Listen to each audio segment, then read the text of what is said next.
Hello, everybody. This is Love from Above with your Sibling Spirit Guides. This is Maureen, and this is my brother. Brian, hi everyone. Yeah, so we're here. We've been channeling since the fall equinox of last year. Huge surprise to both of us. Star beings on a daily basis, ascended masters, and occasionally our ancestors. And we're sharing this information because honestly, it's been revolutionary, and we've been guided to share this. So hopefully, it will not only benefit our lives, but it will benefit your lives as well. And today's topic is about laws, and these aren't the laws that you think of, like your tax regulations or pertaining to property rights. These are galactic laws. So, yeah, what do you think about that, Brian? Learning something new, but again, once we found out about them, it all makes sense. But yeah, it's always a journey that I'm amazed to find out what we're going to learn next. So Yeah.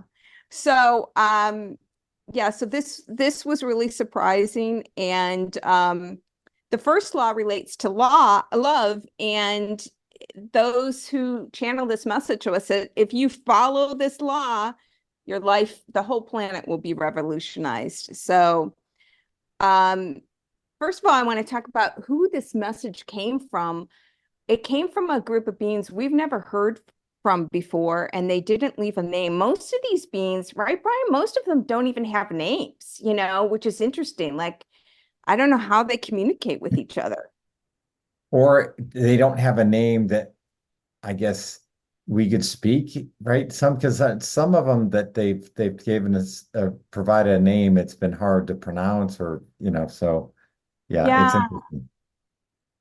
Yeah, I remember that was a recent one. We got someone and it was like a super long name, and apparently I was not getting it correctly, and so they said that they would try and shorten their name when they came back with us. But it's interesting that they don't have a name, and of course they always speak in a plural. But these beings have had regular communication with humans on our planet, but not humans like Brian and I. They've had regular communication with political leaders and financial leaders. And they, again, were one of these group of beings who referenced this new edict. Brian, do you want to go into what this new edict that's come down with regards to Earth? Right. So the recent edict deals specifically with what they call the blue planet, and this allows for greater assistance to individual Earthlings unconnected with the political financial power structures. So I guess that's you and me, right?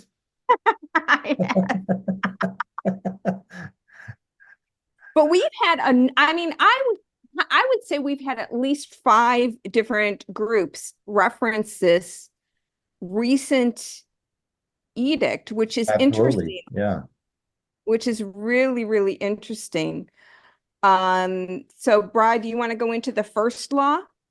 Yeah. So with the first law is exactly what this podcast is all about, right? So the first law is about love. And they said that every act shall begin from the highest place of coming from a space of love. And to utilize this law within your own lives would indeed cause a revolution. Um, I mean, that's so true. I mean, most people today are, unfortunately living more out of fear than love. But anyway, they go on to say that this is the law which Jesus brought to earth, although it was not fully understood by humankind at that time. And I would say not at this time. But yeah, that's what we're all about. So I love it. What did you think of when you heard that first law? Okay, so people are listening. Do not get upset with us because is it the golden rule for from the Bible? That's what I thought of. Is that what it's called? Or do unto others Yeah, is, right. yeah, I always tell people like we were raised as Catholics, but we went to like a hippie church where, at least for me, the focus was on the maracas and the bongo drums. Kind of missed out on the basics of church law. But yeah, that's what I thought of. Like do unto others, like that's such a powerful law. I mean, if you treated everybody as you wanted to be treated yourself, I mean, you would absolutely, every action would come from a place of love, Hmm. you know? Hmm. Um, and that is really beautiful to look at your life and look at everybody that you come into contact with, every daily event as coming from a place of love. If you would do that, absolutely, that would revolutionize your life and the planet's life. What did you think? Yeah, I mean, it just goes with everything we've been learning about and reading about. So, no surprise, but a total agreement with it. And yeah, I mean, not that it's always easy, right? But I mean, it. It's the goal of your daily life and interactions with people to come from a place from love. So, um, yeah, I love it. I think it's perfect.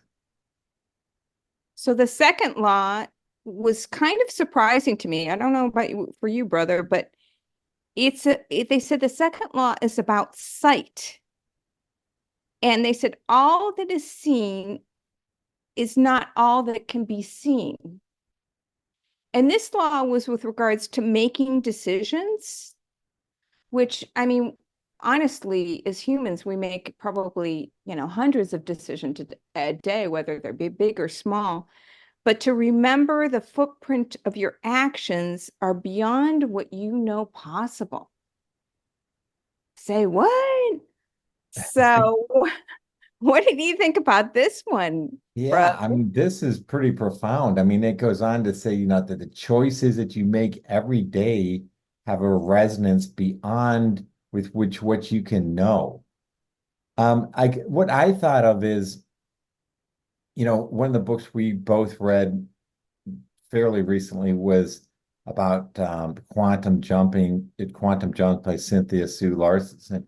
And that's what I was thinking, how it talks about how there's multiple realities and you can go between them, but essentially every choice you make is a divergent point that creates an alternative reality. And um, so that's sort of what I was thinking. I don't know, is that, but it's hard to think of in the moment that this little choice that you may not even think of as major may have a major impact on the road. So I don't.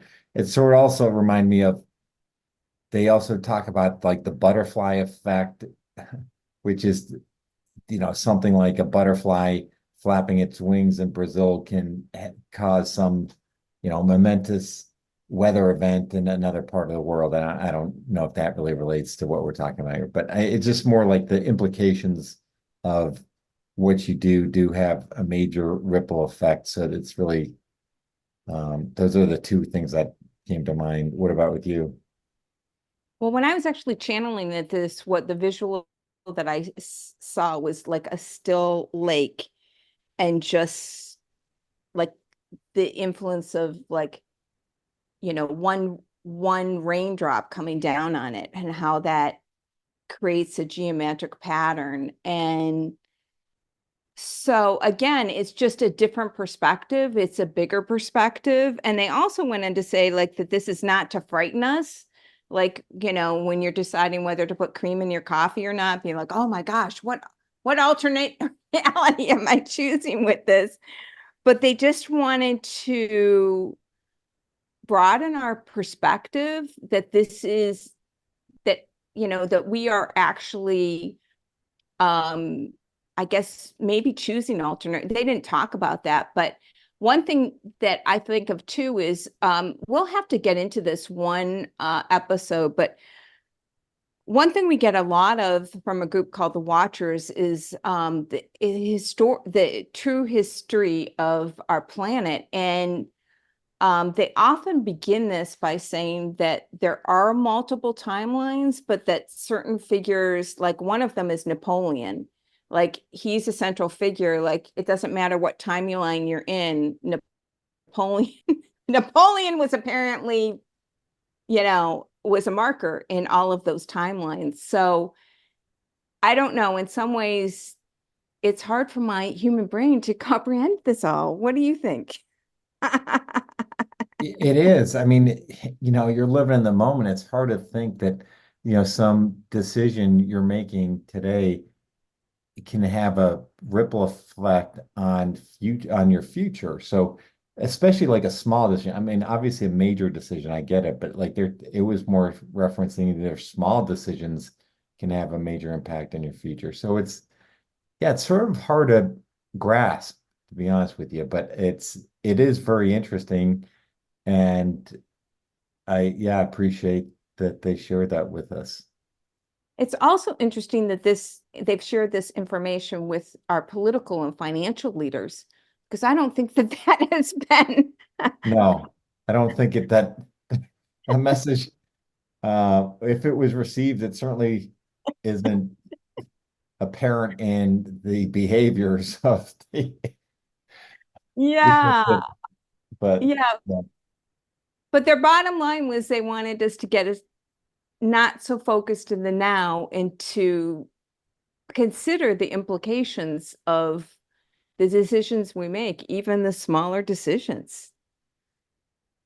But isn't that somewhat go against it? We were trying to live in the present moment, and now, I know.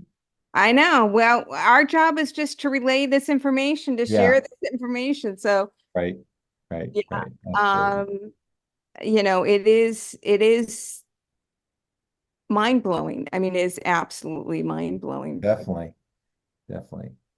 Well, So, let's go on. The third law is sort of interesting, not something that we've heard before, I don't believe. Um, so it says there is only the one, but it says therefore the individual is never solitary. Um, and this is best reflected in the relationships of partnerships. So an example of this could be a work colleague or a romantic partner or spouse or a child who needs help. But they said this is the reflection of the divine that can be seen in working with others. So yeah, that's it's interesting, right? I mean, we all have these types of partnerships, and I think this is, I don't think I've heard this message before. So this was sort of new for me, but it makes sense. What did you think on this one, Maureen? this is my favorite law. I love this. And we got this message on March 9th, and I've really embodied this in my daily, going about the world. And, for me, I'm constantly in new situations since I'm nomadically traveling the world. And so I'm constantly meeting new people. And, I just think about that, even again with like the small things, like, someone who brings me a glass of water in a restaurant, or I mean, just we got another message recently, I think this week, and they were talking about how like there are no mistakes, like everything has been brought forth for you. So like the example that they used was like even the flower that you step on, which relates to where I am right now. It's spring and there's a lot of like flower petals from the trees on the grass, and like even that flower has like been specifically put there for you to step on. And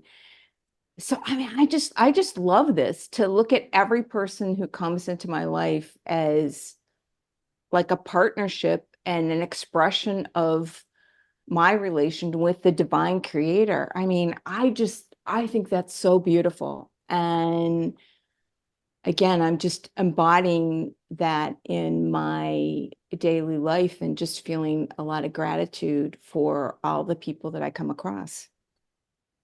Yeah, very well said. That's exactly what they said, that they said that, every relationship brought to you, whether it's for a second or for a century, is an opportunity to reflect on the bond you have with the creator. So that is something that it's good that you've been trying to acknowledge that. So it's something I need to do. And it's, I guess I get a great message for all of us. Yeah, and you know what else I want to address is so a lot of times I get Brian when I send him these voice messages, like a lot of times at the end, like I'm crying, like, oh, because I can not only they not only come in verbally, but I can feel it. And when it came to this last message, like as Oprah would say, I had the big ugly cry, like, ah, because I can actually feel it. So again, if they're mirroring a partnership, I'm whoever these beings are, like I'm reflecting the creator with them and they are with me. And I mean, I just felt this immense love and wow. So that's a beautiful thing for me to carry forth where Brian and I do a meditation a lot of times. And it's that Bob Proctor meditation where he's like, every person you meet, you're going to increase their life in some positive way. And so, yeah, it's so beautiful. And again, I'm just really, really grateful for all of these messages that we get. And I'm really grateful to all of you who are listening that we get to share them with you.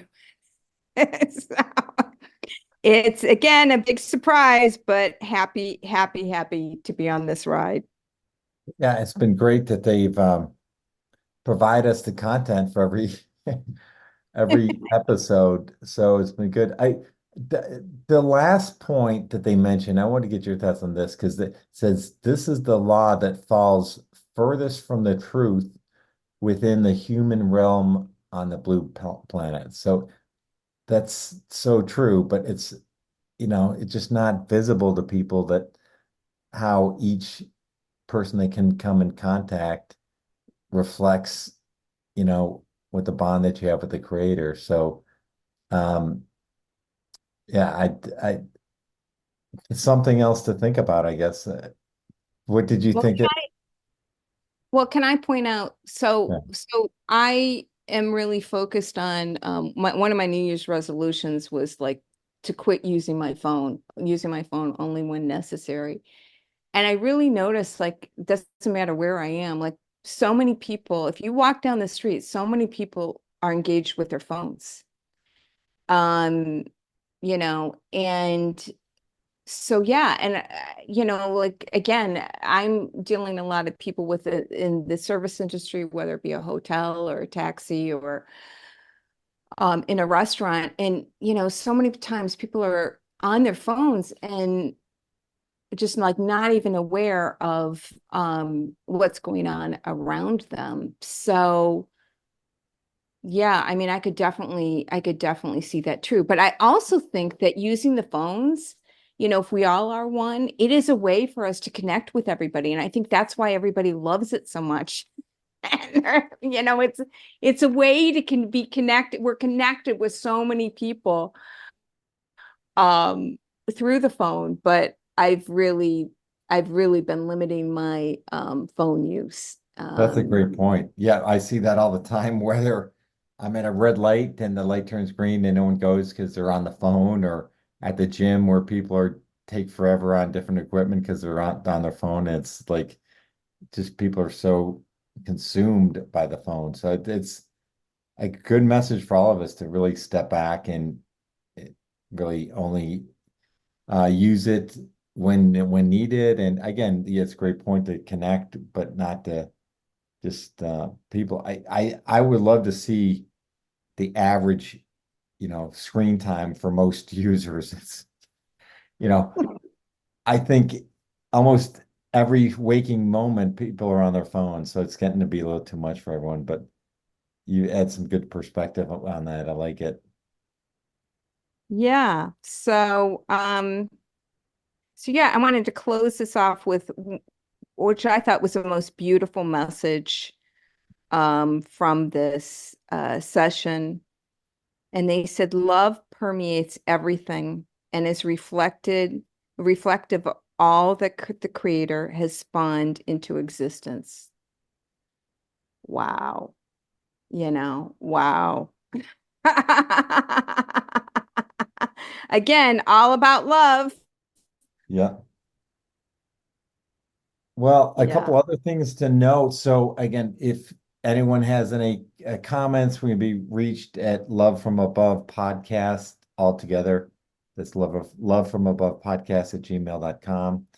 And we also want to mention a little teaser for maybe our next episode. Uh, so that was from the Watchers, and it was a formula for love. Do you want to mention anything else, Maureen? Yeah, so I just thought that would be a perfect tie-in for this one, which is all about love. The first law is about love from these people. The second law is about sight with making this decision. The third law is about partnership, which is again a reflective of love. And we got a message last Friday from the group called the Watchers, and they provided us with a formula for love. So yeah, that's what we're gonna one of the things we'll discuss in next week's podcast. And thank you everybody for listening. We're so grateful for you all, and love and light to everybody.